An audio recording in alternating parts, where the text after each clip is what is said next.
En México, cada vez son más frecuentes los ataques contra activistas ambientales que defienden comunidades contra la depredación que provocan grandes proyectos hidráulicos o compañías mineras. El Centro Mexicano de Derecho Ambiental registró tan solo en 2016 un total de 63 agresiones contra este tipo de defensores de derechos humanos.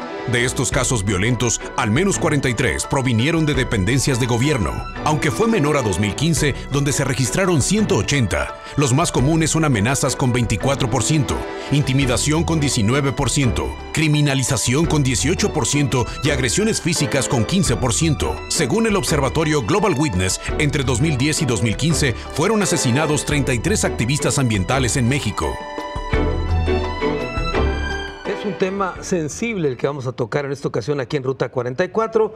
Estamos hablando de gente que defiende precisamente este tema, los recursos naturales, y que haciendo esta labor son perseguidos, agredidos y en algunos casos les cuesta la vida. Saludo con mucho gusto a Lori Maddox. Ella es directora asociada de la Alianza Mundial de Derecho Ambiental. Lori, bienvenida. Gracias. En los últimos años ya describíamos como que ha sido muy recurrente, muy constante los ataques contra activistas ambientales. ¿Qué panorama tienes tú al respecto? Lo que hemos visto por la parte de ILO, por sus siglas en inglés, es una aumentación de esos ataques y amenazas a los defensores del medio ambiente y de los derechos humanos alrededor del mundo. Muchísimos más. No es solamente México, ocurre en cualquier parte del mundo. No, en África, en Asia, en Europa, sí. Sí, hay varios casos de intimidación y ataques físicos, digitales y a la reputación de esos defensores. Es lo que te iba a preguntar, ¿qué tipo de ataques son los más comunes? Pienso que lo que llamamos en casos legales litigios estratégicos contra la participación pública, se llama SLAPs en inglés, y puede ser casos criminales, penales o civiles, pero la intenta es silenciar los activistas, los ambientalistas y intimidarles. Para la gente que nos está viendo, lo que tú te refieres es denuncias penales o civiles en contra de quienes defienden a otros. Sí. Así es, ¿verdad? Exactamente, sí. Y que han acabado en algunos casos hasta en prisión, ¿no? Sí, que hemos hecho en esos casos. Acercamos a las comisiones de derechos humanos por país, regionales, como la Comisión Interamericana de Derechos Humanos, mecanismos internacionales que pueden intervenir en esos casos para ayudar. De acuerdo. Sí. Aunque tú me dices que es un problema mundial, ¿qué datos tienes en concreto de México en este tema? Hemos visto que están creciendo los ataques y en ILO trabajamos con nuestros socios locales. Ellos definen la agenda porque ellos saben lo mejor que son las estrategias mejores para tomar. De acuerdo. Así que proveímos apoyo legal, científico y con acercarse a estos mecanismos internacionales, como las Naciones Unidas. Claro. ¿Algún caso en particular de México que te haya llamado la atención? Sí, en el año pasado cuando fue carcelado el Eduardo Mosquera Sánchez, abogado con el Instituto de Derecho Ambiental. Fue muy seria para nosotros, es miembro de nuestra red global y fue encarcelado por 10 meses por ayudar a una comunidad nahua.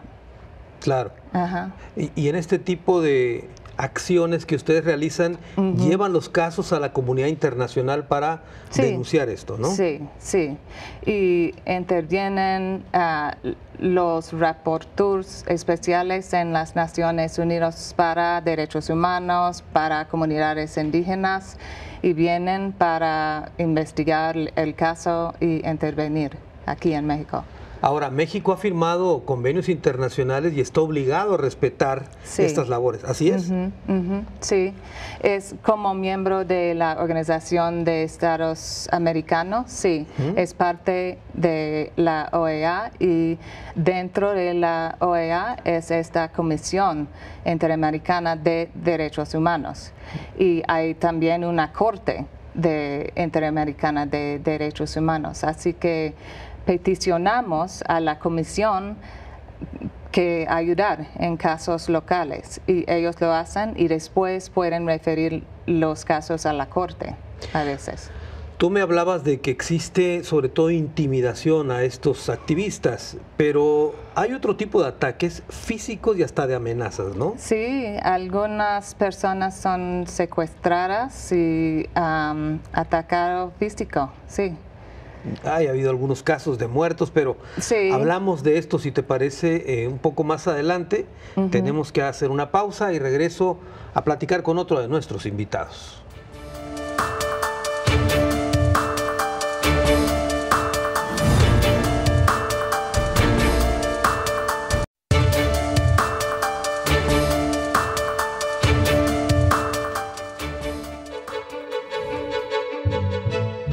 El defensor de la Sierra Tarahumara, Isidro Valdenegro, fue asesinado en su comunidad indígena en el municipio de Guadalupe y Calvo, Chihuahua, tras haber recibido amenazas de muerte.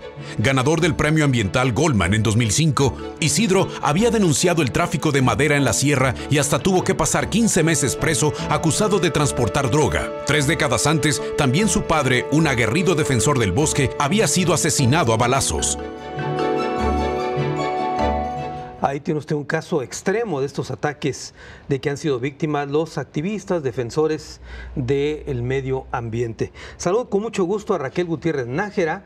Ella es investigadora de la Universidad de Guadalajara y presidenta del Instituto de Derecho Ambiental. Raquel, bienvenida como siempre. Hola Carlos, muchas gracias aquí por la invitación. Raquel, como que este tipo de agresiones a los activistas ambientales han ido subiendo de tono en los últimos años.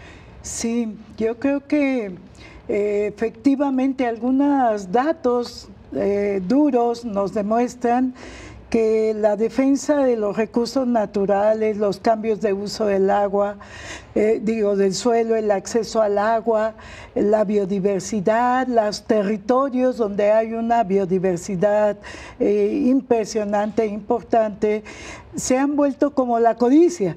Como bien lo decía hace muchos años, precisamente cuando iniciamos el trabajo en lo que es la Reserva de la Biosfera Sierra de Manantlán. Yo recuerdo que un indígena nos decía que la desgracia de sus pueblos era la riqueza de sus tierras. Y sin duda alguna eso lo hemos visto como con el tiempo se ha vuelto realidad. Si tomamos en cuenta un indicador, podríamos decir un indicador suave del 2016 en cuanto a quejas por violación a derechos ambientales en el estado de Jalisco, para no irnos muy lejos, aquí en nuestro estado, de acuerdo al informe que da la propia Comisión Estatal de Derechos Humanos, en el 2016 fueron presentadas 3.267 quejas con motivo ambiental. Y en contra de la Secretaría de Medio Ambiente, Desarrollo Territorial y Ecológico en nuestro estado. Si tú te das cuenta y revisas los otros informes, no hay parámetro de comparación con este aumento en la curva al 2017. Ahora, si te vas a los datos duros que da también este informe de la Comisión Estatal de Derechos Humanos del 2016, a nivel de los municipios con más quejas por violación a derechos ambientales están Guadalajara y Tlajomulco. Y entonces tú dices, pues, ¿qué está pasando? ¿Cuáles son los temas? Si revisamos los temas que hay ahí, son cambios de uso del suelo, edificios que se están haciendo, no mantenimiento de parques, construcciones aledañas al bosque La Primavera, presión sobre los recursos naturales, el agua, etcétera. Y creo que aquí nos hace falta todavía referenciar un poco todo lo que sería el tema del zapotillo, que debería de ser hasta una queja de oficio y con todos los integrantes de las comunidades que estarían desplazadas por estos. Pero este es un dato que viene más atrás. Pero si esto nos fijamos, Carlos, es un indicador de que la presión sobre los recursos naturales se ha agudizado. ¿Y quién está atrás de estos recursos naturales? Pues sin duda están las comunidades, los colonos y los defensores, los representantes o los abogados que defienden estas causas y que a veces son abogados o a veces son gente representativa de la misma comunidad, como el caso de los ruralitari, que se especializan tanto que ellos defienden ya a sus propias comunidades. Hace un momento le preguntaba ya a Lori sobre el tipo de agresiones que sufren los activistas ambientales. ¿Qué datos tienes tú? Mira, de acuerdo a la experiencia y un poco la sistematización que nosotros hemos hecho, están las intimidaciones, llamadas telefónicas, me iba a decir como las técnicas que usan, amenazas, después exhibición en la vía pública, después procesos penales, denuncias difamatorias, denuncias civiles por daño moral.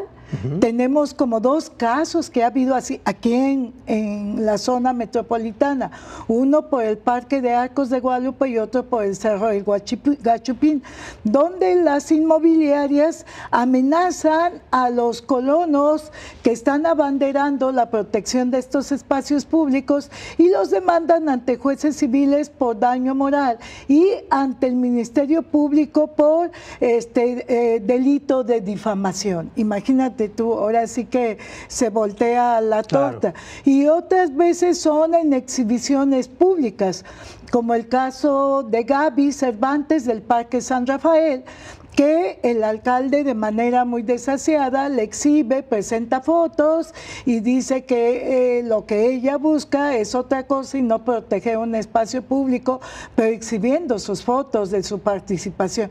Pues esa es intimidación, ¿no?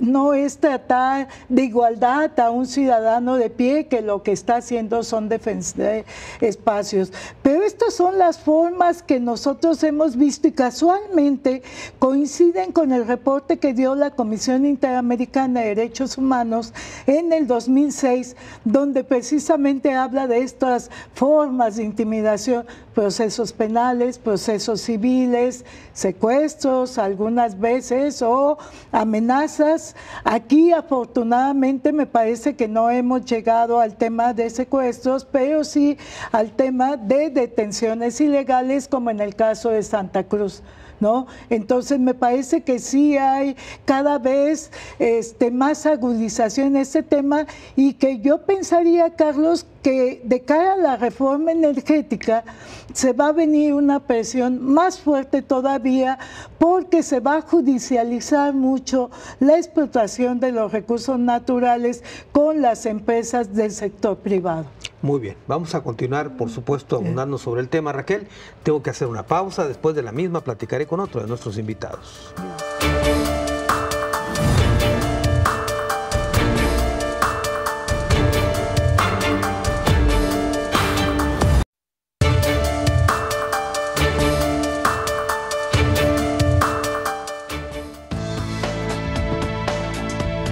El abogado y defensor de los nahuas, Eduardo Mosqueda, tuvo que pasar casi 10 meses en la cárcel acusado de despojo, privación ilegal de la libertad y robo en agravio de directivos de la mina Peña Colorada. Mosqueda acompañaba a decenas de indígenas de la comunidad de Ayotitlán en un reclamo a la compañía cuando fueron detenidos. Un total de 33 indígenas fueron liberados, pero a Eduardo lo retuvieron como un escarmiento político. Un caso bastante sonado aquí en Jalisco. Saludo con mucho gusto a Pedro León Corrales. Él es abogado ambientalista y sabe bastante este tipo de presiones. Pedro, bienvenido. Gracias, Carlos Martínez. Gracias al auditorio. Pedro, pues tú has recibido este tipo de agresiones y amenazas porque has defendido causas en la costa, en el sur, en todos lados. Efectivamente, el acompañamiento y la defensa legal de pueblos indígenas como los nahuas en la Sierra de Manantlán, pueblos costeros como los de Tomatlán, del proyecto de Chalacatepec, en la ribera de Chapala, con Santa Cruz de la Soledad más recientemente, las comunidades del Macro Libramiento, el caso de Arcediano. En la costa de Jalisco, el conflicto de hace décadas con la Playa Piratas y el magnate internacional Sir James Goldsmith. En el estado de Nayarit, nuevamente la empresa de Razalán, Ricardo Santa Cruz, la Comisión Federal de Electricidad, la Secretaría de Comunicaciones y Transportes, los gobiernos de Jalisco, Nayarit y Colima.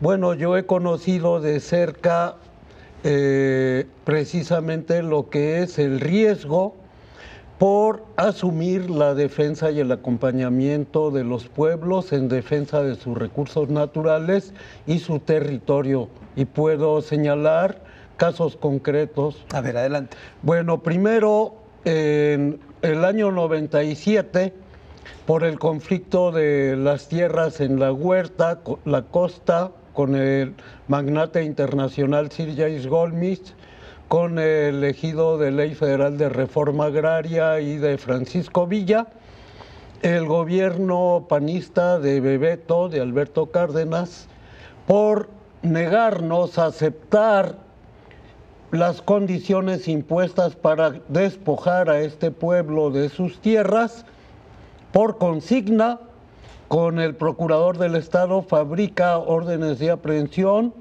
contra pobladores de ese lugar y contra Pedro León Corrales por abigeato, despojo, ataques a las vías de comunicaciones, que me mantuvo durante 3 meses perseguido y que finalmente, por medio de un amparo, se me concedió como a Eduardo Mosqueda, el amparo liso y llano.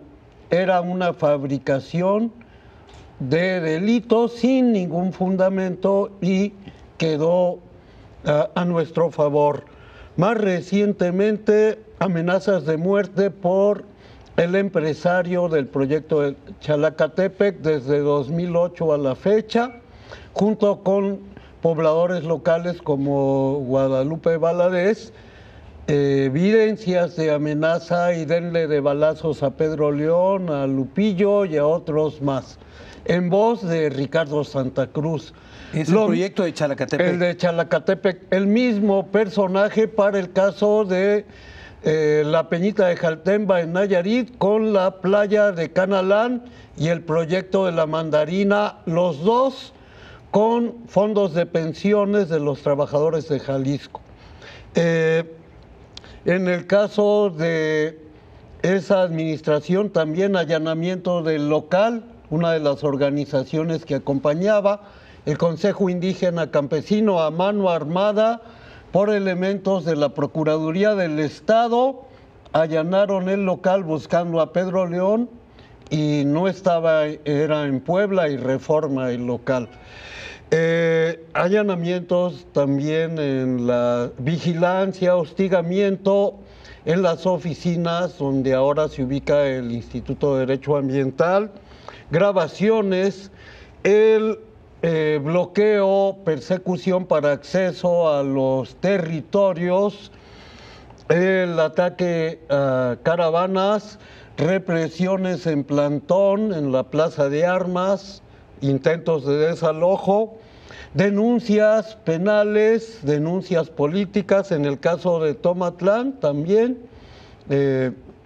por actos en los que ni siquiera había estado en el sitio, como en la zona aledaña a la presa del Cajón de Tomatlán, también. Cajón de Peñas. Cajón de Peñas,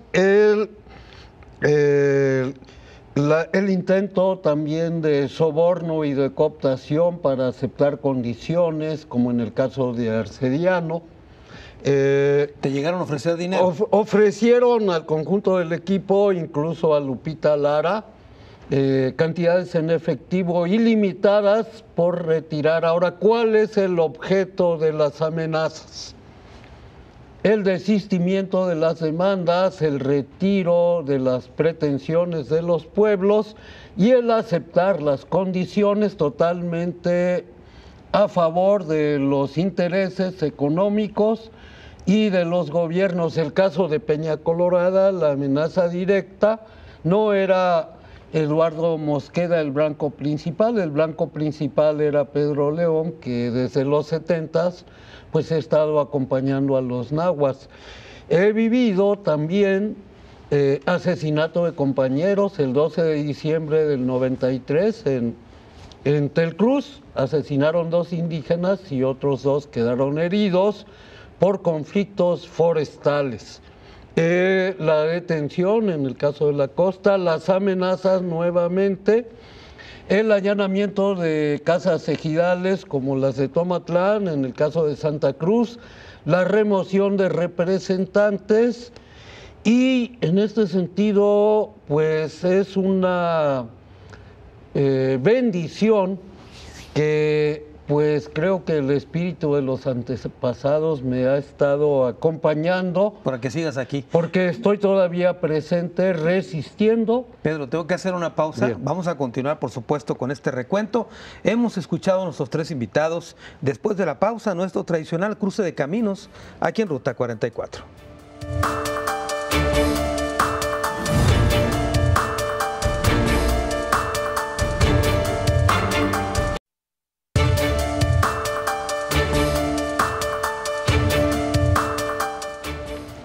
Activistas ambientales sin defensa es el tema que tocamos hoy aquí en Ruta 44. Hemos hecho un análisis inicial de este fenómeno. Lori Maddox, directora asociada de la Alianza Mundial de Derecho Ambiental. No sé si quieres hacer un recuento precisamente de estos ataques a nivel nacional y en el mundo, claro. Sí, solo quiero mencionar que hay otra estrategia que estamos viendo que es un ataque más general en la sociedad civil por los gobiernos que están pasando leyes intentando restringir las actividades de las organizaciones de sociedad civil. Algunos como los que hacen más difícil registrar o mantener el estatus como ONG, los que limitan acceso a fondos internacionales en el nombre de combatir terrorismo, por ejemplo, y los que limitan acceso a la justicia ambiental por costos altos de fianzas y todo eso. Es otra cosa que es más general. Otras estrategias para bloquear el trabajo de los ambientalistas. Sí. Muy bien. Hace un momento yo te preguntaba el tipo de casos que tú habías conocido en México, pero en América Latina, Centroamérica, etcétera, ocurren casos parecidos a México. Sí, todos conocen el caso de Berta Cáceres en Honduras, que fue asesinado en 2015.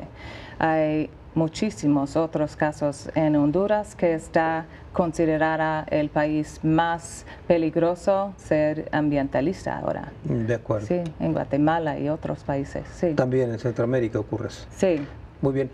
Raquel Gutiérrez, hace un momento hablabas tú de todas las, digamos, quejas por violaciones a derechos ambientales en la zona metropolitana, pero no son los grandes proyectos los que acaban con poblaciones. Me refiero a proyectos como hidráulicos, presas, o incluso la explotación de minas. Así es. Sí, yo creo que no solamente en Jalisco, sino a nivel de país como México, los megaproyectos que se conocen por la construcción de megapresas para abastecer o para generar energía eléctrica. Recordemos tan solo en el Pacífico, en toda esta región del Lerma Santiago Pacífico, del Santiago que va hasta allá, se construyó la Yesca, el Cajón. Son presas. Son presas. Están en proceso el Zapotillo. Y otra presa que ya estaba, Aguamilpa, de tiempo atrás, y tenemos las cruces como proyectos de presas. En estas presas, ¿cuál ha sido como la constante que han tenido? Desplazamiento de comunidades, violación a derechos territoriales, violación del derecho a un medio ambiente sano y a la biodiversidad y al desarrollo sustentable. Y obviamente que estos megaproyectos son los que traen asociados una serie de derechos ambientales y agrarios que a veces se entrecruzan y van de la mano, en detrimento de los pueblos y comunidades indígenas, que inhiben muchas veces la participación de ellos en seguir defendiendo estos espacios. Y tenemos las cruces, tenemos lo que fue Arcediano, tenemos hoy Temacapulín, tenemos el Cajón, que también en su momento hubo mucha presión de parte de las comunidades por un pago justo, Aguamilpa, que tiene todavía esos pendientes, y tenemos en Guerrero el caso de La Parota, que también fue objeto de mucha represión, amenazas, y que muchos de los dirigentes también tuvieron que emigrar, como tipo nos explicaba Pedro León. Y ahora no nada más es el caso de las presas, el caso de los bosques, por grandes explotaciones en los bosques que se dan, pues ahí tenemos los guerreros de la montaña, ¿verdad? Estos campesinos que estaban defendiendo su bosque y que fueron asesinados en Chihuahua, en Sonora. Tenemos el caso reciente en Jalisco de los Guiraritas, desgraciadamente ya entramos también, porque a mí me parece que aquí también hay mucho del proceso de recuperación que ellos llevaron de sus tierras y que tiene que ver con esto. Es una línea de investigación muy fuerte en este caso. De acuerdo, y más adelante, si te parece, hablamos de las minas, hablamos de casos de Michoacán, donde terminaron en la cárcel los que defendían el tema de la madera. Pedro León, nos estamos haciendo un recuento de todo tipo de amenazas que recibiste. Creo que reuniste varias órdenes de aprehensión en esos años también. Sí, claro. ¿Qué más nos puedes platicar? Bueno, yo lo que quiero señalar es que un papel muy importante ha sido de organismos y personajes que han respaldado esta causa y que han sido importantes para que todavía estemos aquí.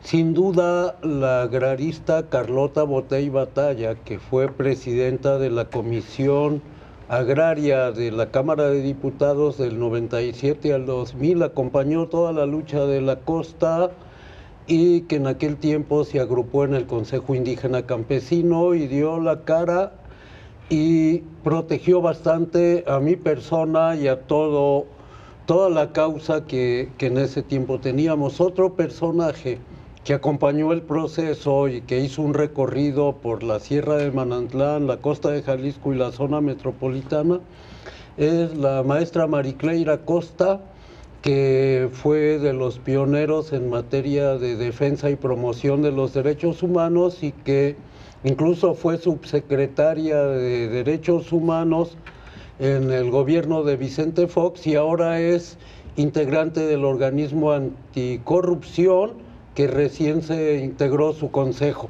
Ella fue citada después de la visita a Jalisco con nosotros al campo militar número 1 y fue amedrentada. Nunca la habían citado los militares, tuvo que comparecer supuestamente como testigo, es otro ejemplo. Gente que nos ha acompañado ahora, pues son los relatores de derechos humanos, particularmente en el caso del conflicto del 2015-2017 con Peña Colorada, el alto comisionado para la protección de defensores de derechos humanos en México estuvo muy atento al caso y salió un informe con otros 2 relatores que fue muy importante para lograr la liberación de Eduardo Mosqueda. Actualmente organismos que nos compartieron la experiencia de cómo medidas de seguridad y medidas para proteger la Comisión Mexicana de Defensa y Promoción de Derechos Humanos y Serapaz. Es lo que te iba a preguntar, Pedro. Los defensores de los derechos ambientales, perdóname el juego de palabras, estos defensores, estos activistas ambientales, estos defensores están indefensos? Pues prácticamente sí, porque si leemos las cifras de muertos, que es México el que encabeza después de Siria en el mundo, pues obviamente que no hay la capacidad de evitar las agresiones. O sea, tenemos que recurrir a las instancias judiciales, al sentido común. Y a organismos internacionales. Organismos internacionales, que es lo más efectivo. O sea, nosotros sí tenemos también que decir que el Poder Judicial de la Federación ha emitido fallos no fácilmente conseguidos, que han sido históricos: la suspensión del caso de las concesiones de Peña Colorada, los amparos de Chalacatepec, las resoluciones de la nulidad de la remoción de Santa Cruz de la Soledad, sin duda. El amparo del Zapotillo, por ejemplo. El amparo, sin duda, también la suspensión del proyecto de Arcediano por resolución judicial, y posteriormente la revocación del permiso igual de la planta de tratamiento del monorrelleno de lodos de Agua Prieta, el expediente de hechos, incluso la Comisión de Cooperación Ambiental. O sea, ha habido respuestas a nivel internacional, pero en el ámbito mexicano, pues el Poder Judicial, y hay una resolución importante en el caso de Manantlán de la Comisión Nacional de Derechos Humanos, el 95. Tengo que hacer una pausa, si quieres me platicas de ella en un momento. Regreso con más de este tema.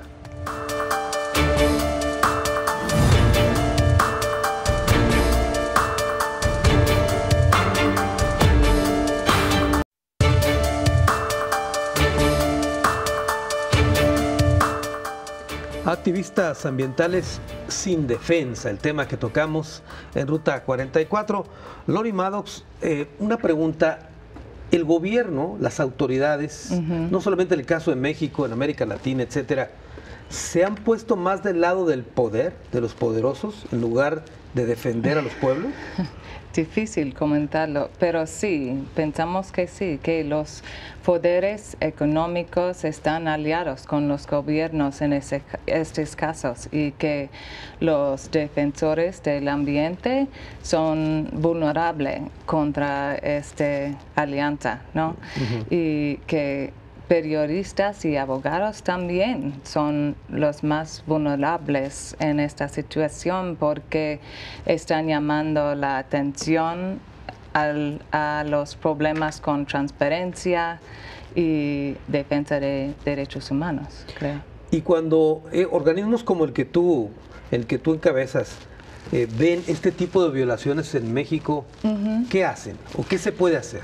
Llaman a nuestros socios en país, porque ellos saben mejor que nosotros que son los contextos legales, sociales, culturales en sus países, y apoyamos con informarles sobre mecanismos como los que ya mencioné, y para escribir peticiones y acompañarles en sus estrategias locales. ¿Y qué peso tienen las recomendaciones o los llamados de estos organismos internacionales con el gobierno que sea? Pienso que deben ser contable a los acuerdos que han hecho en el nivel internacional, todos nuestros gobiernos, a proteger los derechos. Los ambientalistas, los defensores del medio ambiente, no son protegiendo solo sus derechos, son protegiendo todos nuestros derechos, y tenemos que protegerles a ellos. De acuerdo, no están viendo por ellos, sino por todos nosotros. Por todos nosotros, sí. Muy bien. Raquel Gutiérrez Nájera, hablábamos de otros proyectos que también han sido bastante depredadores del medio ambiente, como minas, etcétera, ¿no? Sí, tanto lo que es el sector minero como en un futuro la exploración y aprovechamiento de los hidrocarburos o de otras formas de generar recursos fósiles, yo creo que son de las amenazas más fuertes que se vienen. El sector minero lo estamos viviendo desde hace mucho tiempo, tan solo aquí en Jalisco, pues desde que yo recuerdo que empezamos el trabajo en Manantlán. Uno de los problemas que había ya desde entonces era Peña Colorada y todo este diferendo por los territorios con el pueblo náhuatl. Tenemos para Michoacán también megaproyectos mineros que están violentando derechos de las comunidades y que muchas veces la gente que defiende sus territorios después resulta que están en la cárcel, ¿no? Tenemos toda la parte del norte de nuestro país con muchas explotaciones mineras muy fuertes y que cotizan en la bolsa, que van aparejadas, como bien lo mencionaba Lori, del poder político, ¿no?, y económico, y que a veces la defensa en estos casos se vuelve mucho más complicada y quienes estamos o están inmiscuidos en estas defensas, pues son gente muy vulnerables. Porque aquí sí las empresas no distinguen, aquí sí las amenazas, las detenciones ilegales, etcétera, van tanto en contra de los abogados o sus representantes como de las comunidades, como de sus dirigentes, de los líderes más activos en la protección de todos estos recursos mineros y que tienen que ver también otros con la exploración de recursos fósiles. Entonces, a mí me parece que México está viviendo un proceso de liberación de su economía y por ende de su explotación a su máximo de los recursos naturales muy fuerte. Con la reforma energética, nuestro país está cambiando totalmente. Quizás ahorita sientan un poco hueca esto que yo menciono, pero a mí me parece que en cuanto empiecen a darse las exploraciones, las explotaciones, etcétera, de toda la parte de los recursos energéticos, y con ello incluyo a las minas, la judicialización por la conservación de los recursos naturales, por su preservación, por el manejo sustentable y por el territorio, se va a hacer muy fuerte en nuestro país, dentro de esquemas jurídicos muy desiguales para la protección de los recursos naturales, claro, y que están favoreciendo al capital. Entonces yo creo que se van a venir más estas vías informales de intimidación a las gentes que estén defendiendo estos recursos, claro, a futuro. Muy bien. Pedro León, en el caso, por ejemplo, de la vía legal, tú hablabas hace un momento que el amparo, el gobierno federal ha sido importante en este factor, pero localmente eso no aplica. No, o sea, el fuero común prácticamente está controlado por el gobierno del estado y el acceso a la justicia está cerrado totalmente. Ahora, hay casos que por consigna también el Poder Judicial, por ejemplo, promovimos un amparo contra la reforma energética por varios pueblos y de manera muy sucia lo desecharon. Podemos ir en segunda vuelta contra casos de aplicación, pero la que presentamos a los 30 días de que se publicó en el Diario Oficial, definitivamente por consigna la bloquearon totalmente, como muchas otras cosas que también se dan. Ahora, yo quiero también señalar que he estado viendo muy cerca defensores ambientales que están amenazados en minería, como señalaste, la señora Blanca Ortiz, que defiende el río Ameca desde el ejido de Iztapa, la amenazan los cribadores, el gobierno del estado, el gobierno federal, la CNA, tiene amenaza de muerte y es muy vulnerable además porque las mayores amenazas son para compañeras.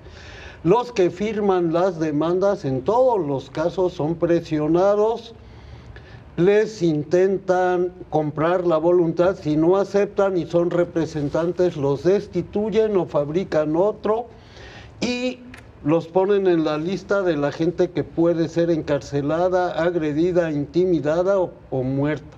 Es el caso de todos, y un caso extremo de denuncia por demanda civil por daño moral, el caso de Arcos de Guadalupe. Don Luis, el presidente de la asociación que defiende la zona pública en contra del proyecto de Arcos de Guadalupe, pues está resistiendo, como Aristegui, una demanda civil millonaria por daño moral.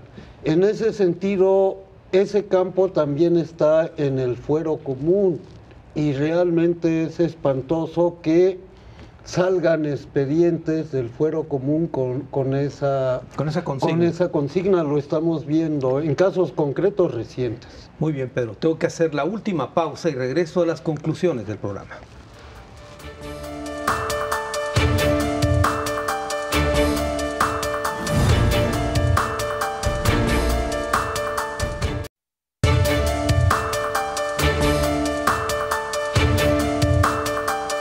Activistas ambientales sin defensa, el tema que tocamos en esta ocasión en Ruta 44. Estamos llegando a la parte final del programa. Vamos a las conclusiones de este tema. Comienzo contigo, Lori. Sí, solo que nos encontramos en una crisis global ecológico y todos nosotros tenemos que hacer lo que hacemos, lo que podemos, y que por la parte de la Alianza Mundial de Derecho Ambiental, nosotros somos comprometidos a defender la biodiversidad, los derechos humanos y los derechos humanos de los defensores del ambiente, porque ellos representan la mejor esperanza para un futuro sano y con un ambiente sano. Muy bien, gracias, Lori. Raquel, tus conclusiones. Pues a mí me gustaría parafrasear en torno a nuestro Estado. A mí me parece que los datos que da la Comisión Estatal de Derechos Humanos en su informe 2016 como un indicador respecto a la violación de derechos ambientales es muy grave. Y esta gravedad no se ve reflejada en las recomendaciones que emite el Ombudsman después. Estamos hablando de 3.267 quejas versus 3 recomendaciones que emite. Lo cual me lleva a mí a pensar que esta es una asignatura pendiente para el siguiente Ombudsman en nuestro Estado. La visibilización por la defensa de los derechos humanos ambientales, el derecho al desarrollo, el derecho al agua, el derecho a un medio ambiente sano, el derecho a la biodiversidad, a los recursos naturales, a un aire limpio, a la salud pública, deben ser una de las asignaturas estratégicas del nuevo Ombudsman que está por salir la convocatoria en nuestro estado de Jalisco. Adicionalmente, de la mano de estos derechos, yo pondría otro que me parece que va en el mismo sentido: el derecho a la seguridad personal, a la integridad, a la vida. Me parece que son derechos que van a decirnos mucho en los próximos años, y que el siguiente ombudsman o mujer que esté al frente de la Comisión Estatal de Derechos Humanos es su gran reto en nuestro estado. No más gente que defienda los recursos naturales muertos, no más gente que defienda los recursos naturales en cárcel, no más gente que defienda el agua, su lago, su río, su espacio público amenazada, difamada y con demandas civiles millonarias que es imposible que paguen. Yo creo que Jalisco, así como escuchaba yo a nuestro gobernador diciendo que somos ahorita del estado pionero en toda la cuestión logística, ¿no?, de manufactura, con menos desempleo. Me parece que esto debe de ir de la mano. Jalisco, donde se respeten los derechos humanos, Jalisco, donde se respete la seguridad de las y los personas, y Jalisco que respete a sus reporteros y a sus activistas, porque estos son indicadores de democracias sanas. Si ello falla, no tenemos democracia. Si ello falla, no hay transparencia. Si ello falla, tenemos gobiernos fallidos. Yo con eso me quedo. Gracias, Raquel. Pedro León Corrales. Bueno, yo quiero agradecer que desde hace 14 años hubo un despertar en Jalisco a raíz del ejemplo cívico de Guadalupe Lara en el caso de la defensa de Arce Diano, representando a millones de habitantes de la zona metropolitana. En aquel año, aparentemente, Jalisco era una resistencia muy pasiva, no pasaba nada, todo se podía hacer. Del 2003 para acá, con Arce Diano, ha habido una multiplicación de voces y han surgido cada semana, cada proyecto, voces ciudadanas. Creo que hemos visto que los distintos gobiernos y colores ha habido alternancia en Jalisco, en el gobierno del estado y en la metrópoli, pero la política esencialmente sigue siendo la misma, vinculado a intereses económicos y que no tiene ningún compromiso ambiental, ni los actuales alcaldes metropolitanos, ni los anteriores, ni los de hace décadas, igual a nivel estatal. Entonces, el espacio ciudadano es el que se debe fortalecer, no hay otra confianza más que las voces que surgen. Saludamos la joven organización, la Red Metropolitana en Defensa de Parques, Áreas Verdes,